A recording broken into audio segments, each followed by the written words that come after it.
Welcome to Dronecast, Rethinking Public Safety One Drone at a Time, a podcast by DroneSense. We explore real-world applications of drones in emergency response, offering a close examination of evolving trends in drone technology and its impact on public safety. I'm your host, John McLeod, Director of Customer Success here at DroneSense. Matt shared so many incredible insights, we decided to split this episode into two parts. Let's get into the first half now. Hello, and welcome to Dronecast. I'm your host, John McLeod.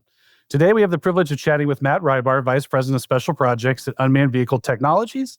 Matt has a bachelor's in electrical engineering and law enforcement experience as a patrol deputy in the Kent County Sheriff's Department in Michigan, and currently is a patrol officer and emergency manager with the Huron-Clinton Metroparks.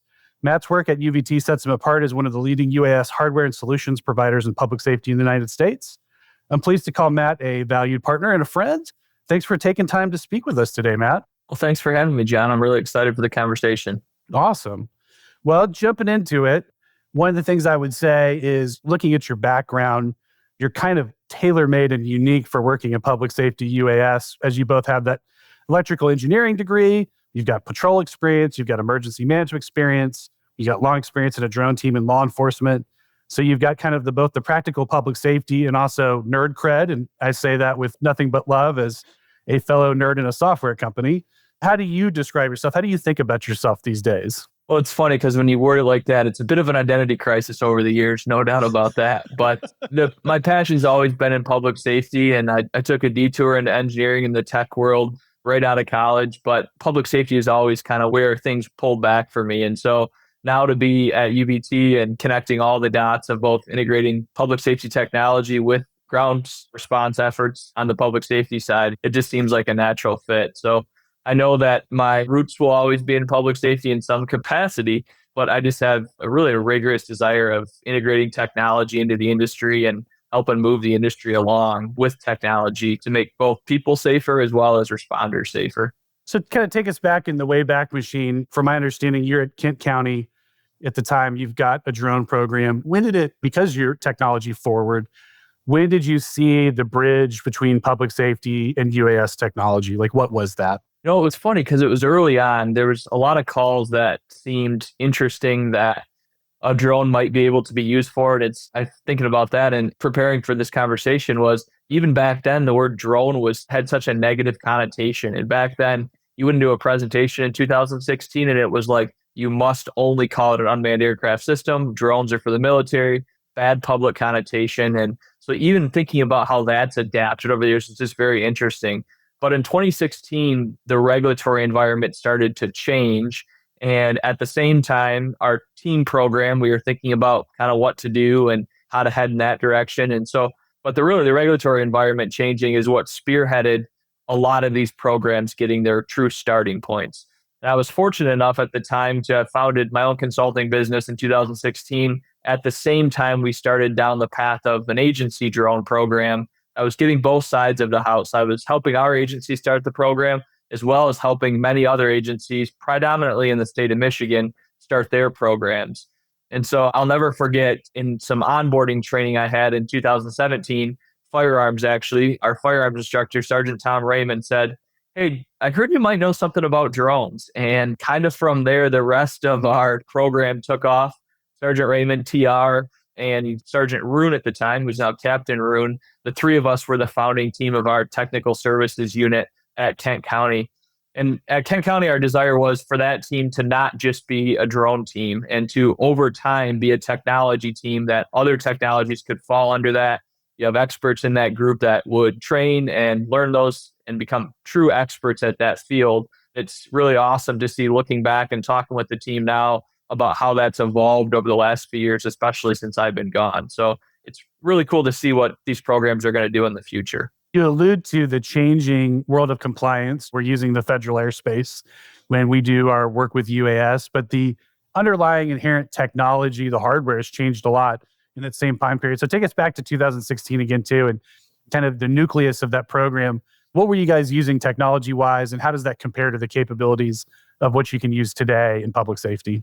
Technology has come a long ways. It truly has. In all aspects, obviously, technology moves so quickly, often quite faster than the regulatory environment ever moves. And we'll get into that later in this conversation, I'm sure. But at the time, there was these aircraft that we were flying. They had a lot of capabilities, but there were a lot of limitations as well. I remember when the first thermal camera came out on a small aircraft, we all thought it was just an amazing piece of technology. Well, now looking back, we have thermal cameras on small aircrafts that are 10 times the quality. And so trying to keep that in perspective of early on, what use cases were there and successful, a lot of those things have evolved over the years too. Many agencies got started with crash and crime scene reconstruction projects for the simple purpose of it was a localized scene. The aircraft didn't have to fly very far. They could capture this data in a different way, an aerial way, and still trust that that aircraft is above you. It's not a beyond visual line of sight or a long ways out. It's very close to your incident scene, but you're still getting a lot of value in that program. Also, public trust was a big conversation back then, and it sure is now, where how do you step into these programs in a systematic capacity that shows you're using these drones for good and that you are using them to provide value to both the citizens you're serving and to some things like evidentiary process and other procedures in that way. And so it's really interesting to see how that has evolved over time. But also it's interesting to see that a lot of the roots of these programs still start the same way today than they did in 2016. The technologies move, but the foundation of many of these programs are the same. Kind of thinking through how that evolution from a technology side really has ramped up. One of my last keynote callouts I was on at Kent County was an officer-involved shooting, and it turned into a vehicle pursuit. The vehicle crashed, suspect vehicle crashed into the woods, and 5 occupants fled on foot. And so through that process, a perimeter was set up. Over 30 units were involved in this perimeter. K9s were deployed, and I was instructed to keep the drone in the vehicle and to go ahead and go run with K9 instead due to staffing that we had at the time. So fast forward a couple hours, command finally authorizes the use of the drone, and legitimately, no joke, John, within 30 seconds, I get the drone up in the air and there's this glowing hot vehicle in the woods. And I'm like, wait a second, that shouldn't be there. And sure as can be, these 5 suspects opened unlocked vehicle in the middle of the woods of a homeowner and all holed up in the car. And that's where they were at. And so thinking through kind of back to 2016, would our technology even have allowed us to see that from the capabilities? It's like, no, probably not. And so 5 years later, that technology evolution is really incredible to think through. It's interesting the way you talk about our community relations and the way we tell stories in public safety UAS to kind of help tie those things together, particularly to communities where they're reassessing the relationship between public safety and the communities, what they owe each other, transparency, clear communications. Is that how, when you talk to public safety agencies, you recommend them to communicate with their communities using kind of these stories about these great use cases and successes we've had? Or is it metrics, or is it some mix of both? I think it's a combination of both.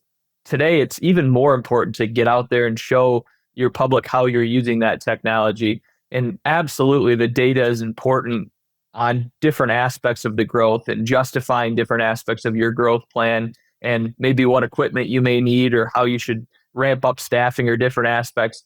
But at its core, trying to engage with your public that you serve and show them exactly how you're using the technology and exactly how you're not using the technology is just so interesting and so important, really at every phase of the game. You look at programs that are just so robust and so developed. Arlington Police Department, I was with them 2 weeks ago, and it was amazing to hear Rob Robertson, who runs that team, his perspective about public trust and public buy-in.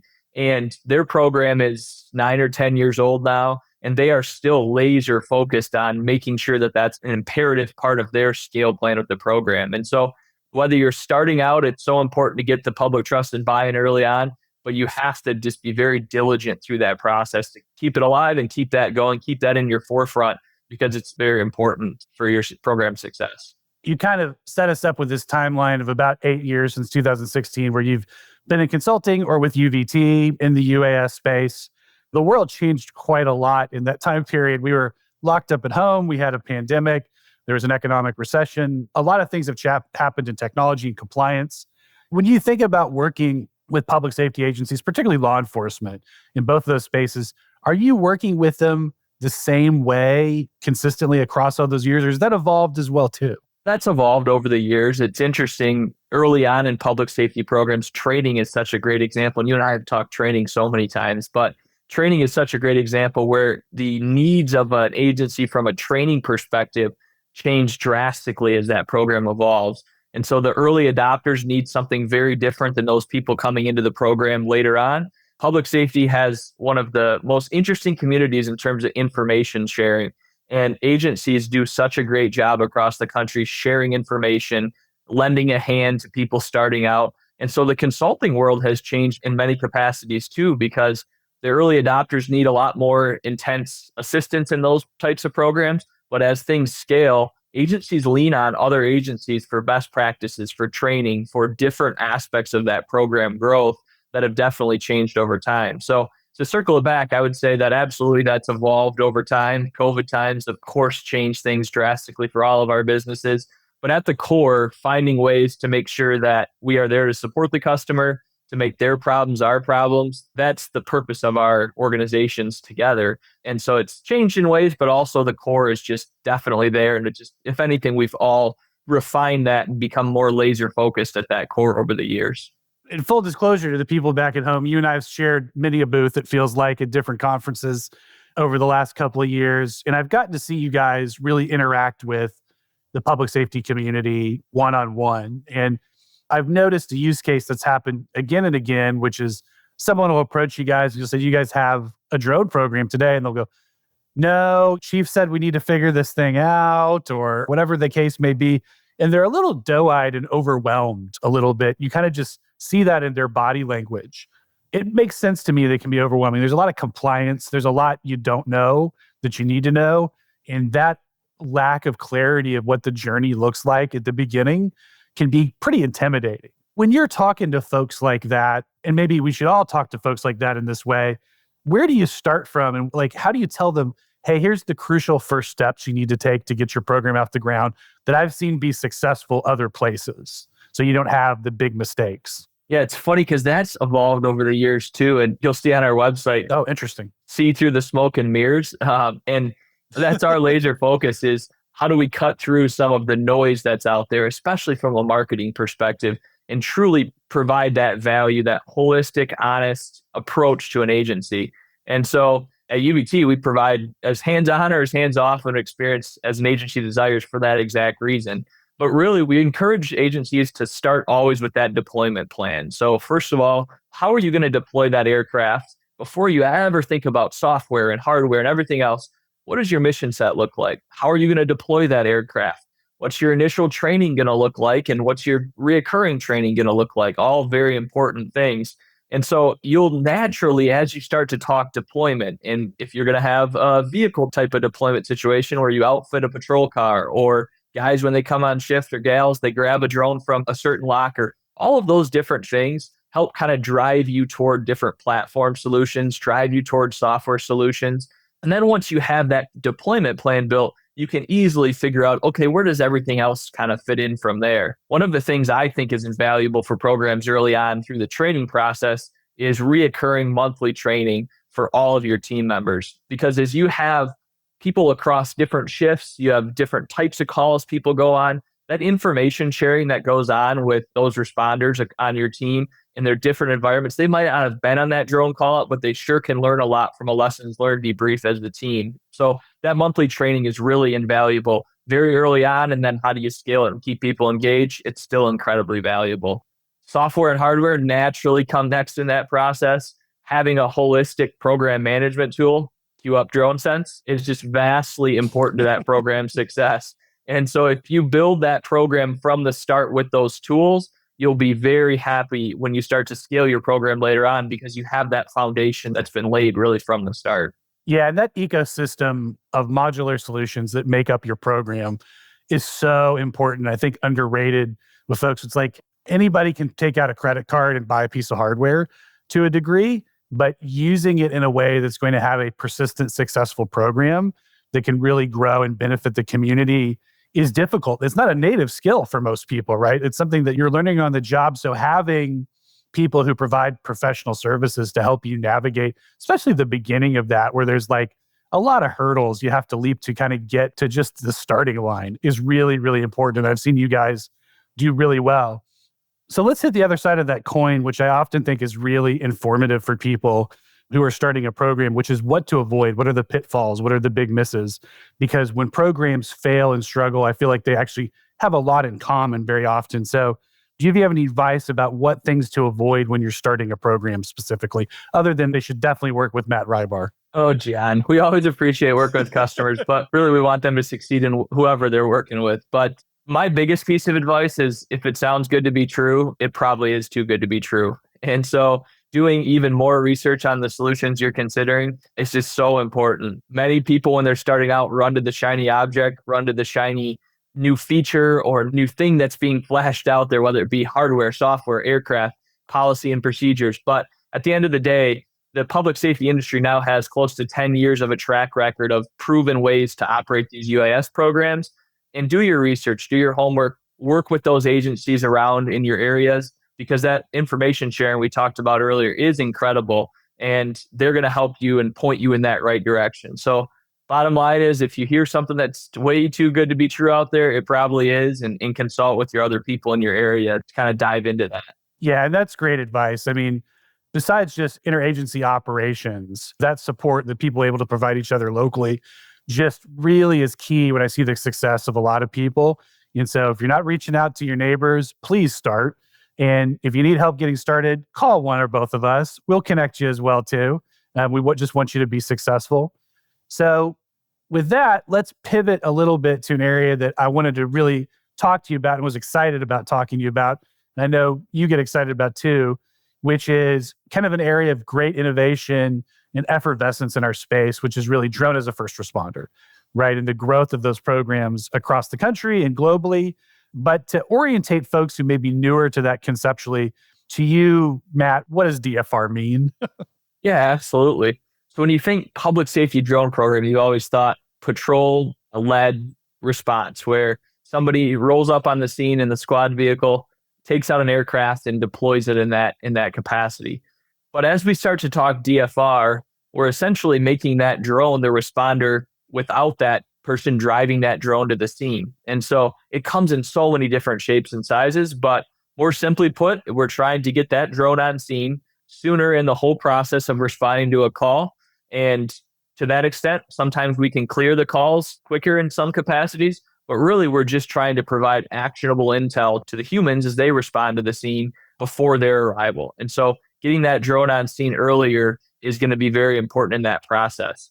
Having been very active on it as a first responder, the call takers do a wonderful job getting as much as possible information from a 911 caller. But we all know, if you've ever responded to a scene, that when you arrive, the information on scene is very different typically than what you heard over the phone or in that response.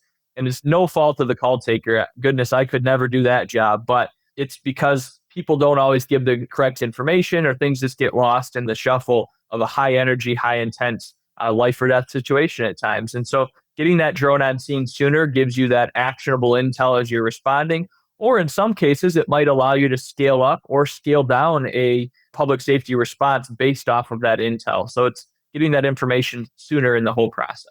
Yeah, and I love how you're talking about basically comprehensive situational awareness and adding that into the picture. And also, to your point, there are a lot of permutations of DFR programs across the country. People are coming at it different ways. You guys have been super involved in DFR from the very beginning, in particular, and seem to really have enthusiasm for it. When you're talking to communities, to agencies who are thinking about a DFR program, what is it that you feel like really makes, hey, the time is ripe, right? They're the right parameters for that kind of a program. And are those parameters things like geography or urban density or airspace or response time? Is it all of those things? Is it something different in your mind? Yeah, so it's all of the above. And I think we're all fortunate, both the UVT and DroneSense teams, is we're not just new to the technology DFR space or the technology public safety space. Both of our organizations have a long history of working with customers through that evolution. And so it's kind of the next step for many agencies as they look at other ways to expand their programs. But it's not just a new, hey, we never had a drone program, therefore we're going to start a DFR program. It's really that evolution of the program that just becomes very valuable. But in terms of what you're looking for, urban density is a huge benchmark in that, for that right for a DFR situation. mainly from a hardware side with where the industry is at, a BV loss side, which we'll talk about in a bit, just all the different aspects. The density of your call volume is going to be really important. Like I said, not just the density of the population, but truly where that call volume is and where you're planning to deploy that type of program. There's often a direct correlation between the two. Pretty shocking. The more people you have in an area, probably the more 911 calls you're going to have in a given time. So that's a really interesting way to approach it. Back to the city of Arlington, they had a pretty unique way that they decided where they were going to put their DFR sites. They ran call history for all calls for service across the city that could be possibly cleared with the drone without that person responding to the unit or responding to the call as well. So those types of calls were motorist assist, suspicious persons, suspicious vehicles, and other types of calls that were lower priority calls, but typically an officer would respond to the scene. They'd do an area check. They'd respond unable to locate or gone on arrival, and then they'd clear that call. And Arlington, based off of that mentality, is clearing over 40% of the calls in those targeted areas using the DFR aircraft for that process. And so, like we talked about before, there are so many different ways you can start down the path, but that data you can gather and the quickest route to that data is going to help you justify your DFR program and your next steps as you consider to take it forward. Thanks, Matt. That's a great approach. We can't wait to hear the rest of your insights next time on Dronecast, Rethinking Public Safety. Dronecast, Rethinking Public Safety one drone at a time, is brought to you by DroneSense. To find out more about DroneSense and how our comprehensive situational awareness platform can help you fly, share, and manage your drone program, please visit DroneSense.com. That's DroneSense.com. And then make sure to search for Dronecast in Apple Podcasts, Spotify, Google Podcasts, or anywhere else that podcasts are found. Please don't forget to click subscribe so you don't miss any future episodes. On behalf of the team here at DroneSense, thanks for listening.